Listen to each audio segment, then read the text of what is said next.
Begins with children arriving at Camp Walden for an 8-week-long all-girls summer camp. The girls seem overjoyed to be camping next to Moose Lake. Hallie Parker is an 11-year-old girl from Northern California. Hallie's father, Nick Parker, owns a huge vineyard. Hallie quickly befriends 2 girls at the camp. Meanwhile, Annie is an 11-year-old girl from London. Annie's mother, Elizabeth James, is a famous wedding gown designer. Annie's family butler, Martin, drops her at the camp. They share an intricate handshake before parting ways. Although Hallie and Annie have contrasting characters, they both look identical. Annie is prim and proper, while Hallie is more carefree. At the camp, the 2 girls go head-to-head in a fencing match, unaware of their uncanny identicalness. Both the girls are extremely gifted at fencing and give each other a good competition. In the end, Annie triumphs and inadvertently pushes Hallie into the water with her last move. Annie quickly apologizes and offers her hand to Hallie. However, Hallie takes her hand and pulls Annie into the water with her. When the 2 girls take their fencing masks off, they are awestruck to learn that they look identical. Hallie quickly snaps out of it and insults Annie. The 2 girls argue and almost get physical when the camp counselor breaks them up. Later, the 2 little girls again butt heads over a game of poker. Hallie proposes a punishment that whoever loses the game will have to jump in Moose Lake naked. Annie confidently accepts the challenge, but Hallie beats her with a royal flush.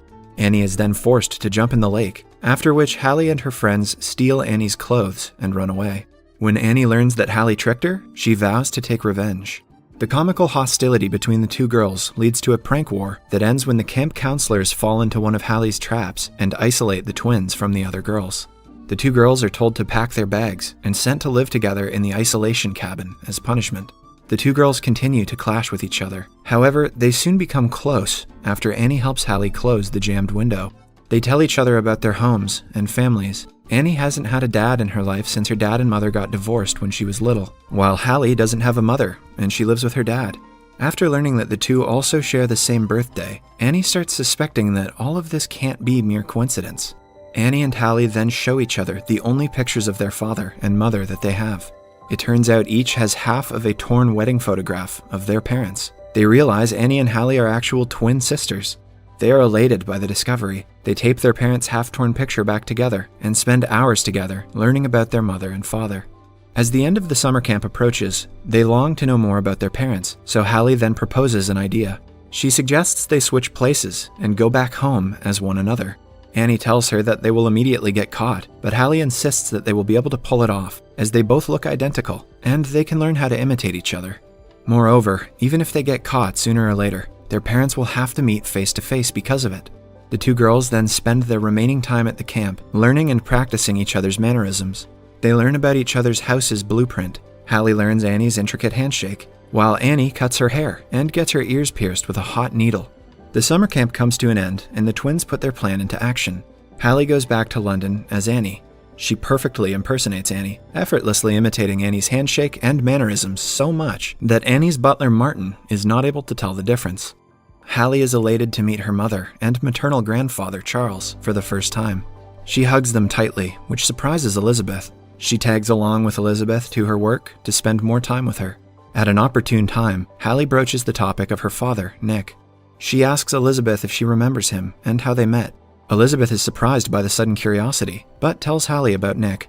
She says that Nick was a lovely guy, and they met aboard the Queen Elizabeth II, or QE2, an ocean liner that sails from London to New York.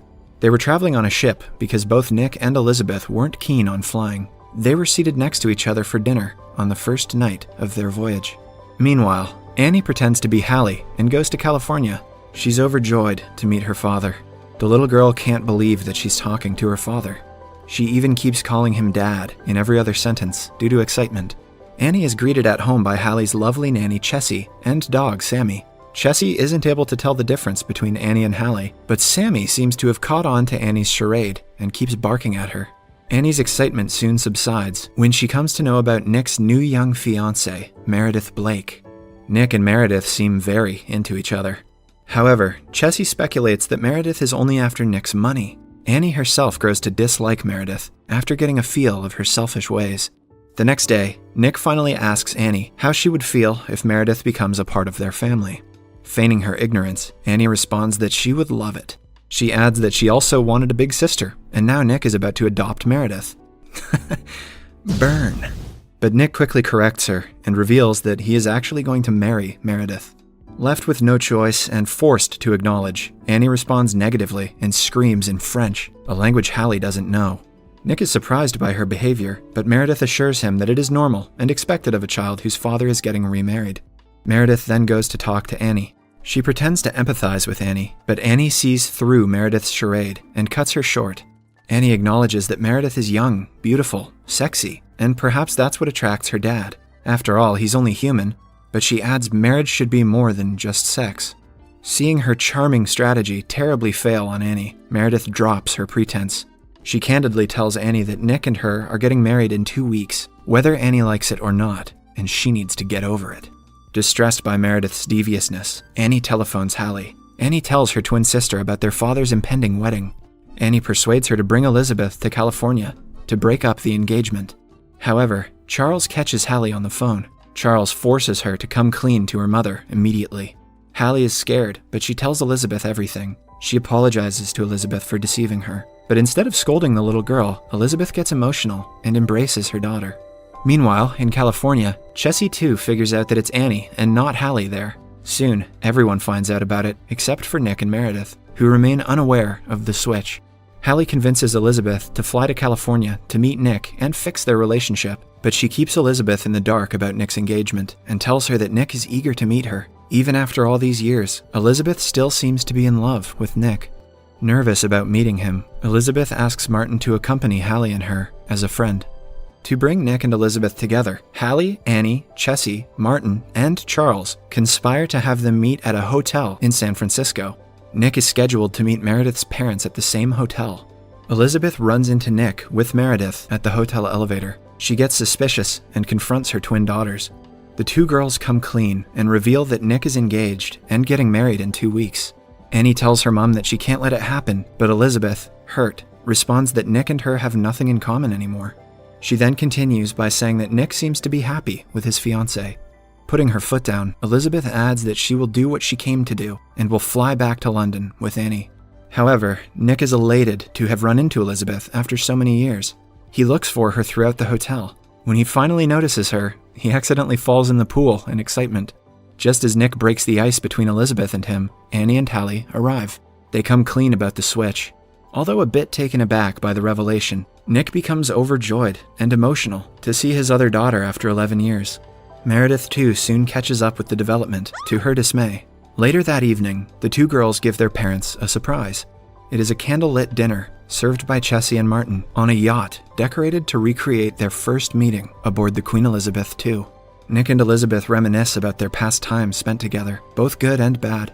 It is revealed that Elizabeth left Nick after they had a huge argument. They were both young, stupid, and had bad tempers back then. They said hurtful things to each other. Elizabeth expresses slight sadness over Nick not following her after she left. Nick responds that he was not sure if Elizabeth wanted him to. They finally make plans for the girls to spend holidays together, but decide against resuming their relationship. Dismayed, but determined, Hallie and Annie vow not to leave each other. The two girls hatch a plan. The next day, they wear similar dresses to confuse their parents, and refuse to reveal which twin is which, as Elizabeth gets ready to leave for London. The twin girls put forth a condition where the four of them would have to go on a camping trip, only after which will they reveal their identity. Initially reluctant, Nick and Elizabeth finally agree to take them on the camping trip. As expected, Meredith isn't happy with the trip, and insists on tagging along. Despite Nick being hesitant, Elizabeth invites Meredith to go camping with Nick and the girls, while she waits behind at the Parker residence. The four then take off and start hiking. Meredith isn't used to the altitude and soon gets tired. The girls take advantage of that and play various tricks on Meredith. When she stops to take a rest, they put heavy stones in her backpack and scare her with a lizard. Meredith had a hard time carrying her bags, and the two girls offer to help her. Meredith rudely declines and says that she sees through the two girls' angelic faces. She threatens to make their lives miserable after she gets married to their dad if they play one more trick on her, but the girls continue to prank her. At night, Meredith, who is tired of hiking and dealing with the two sisters, plants a long kiss on Nick before taking a sleeping pill and going to bed early. Later, after Nick goes to sleep, Annie and Hallie drag an asleep Meredith with her inflatable airbed into the lake. Meredith wakes up the next morning in the middle of the lake by a bird. She freaks out and falls into the water. Meredith finally loses her patience and angrily gives Nick an ultimatum to choose between her or his daughters. Nick finally realizes Meredith's bad attitude and gets to know that his daughters won't be fine with her. Hence, he chooses the girls over Meredith without thinking much and breaks off the engagement. Although Annie and Hallie are both punished for their shenanigans, they accept it as they got rid of Meredith for good. Elizabeth apologizes to Nick for inviting Meredith on the trip and breaking their engagement. Nick jokingly responds that he knows that Elizabeth deliberately tricked Meredith into going camping with Hallie and Annie. Later that night, after putting the girls to bed, Nick shows Elizabeth his wine collection. It includes a 1983 wine that they drank at their wedding. Elizabeth gets emotional but tries to put on a strong face. Nick tells her that she doesn't always have to be brave. They get drawn to almost kiss, but Elizabeth holds back. She is almost in tears by the encounter, but decides to ignore it. A hesitant Nick then puts the wine back. Later, the four of them are saying their emotional goodbyes as they hug each other. Elizabeth then returns to London with Annie as the rain pours down. Annie is dejected after being separated from her sister and father again. However, when Annie and Elizabeth get home, they find Hallie and Nick waiting for them. Nick and Hallie flew to London on the Concorde, which cuts travel time by half compared to general passenger planes. They explain that they had realized they didn't want to lose Annie and Elizabeth again. Nick tells Elizabeth that he made the mistake of not coming after her once, and he is not going to make that mistake again. Elizabeth is fearful of remarrying, but she yields to Nick's unwavering confidence, and Hallie and Annie look on happily as their parents embrace. The ending shows Nick and Elizabeth getting remarried aboard the QE2, with the girls as bridesmaids.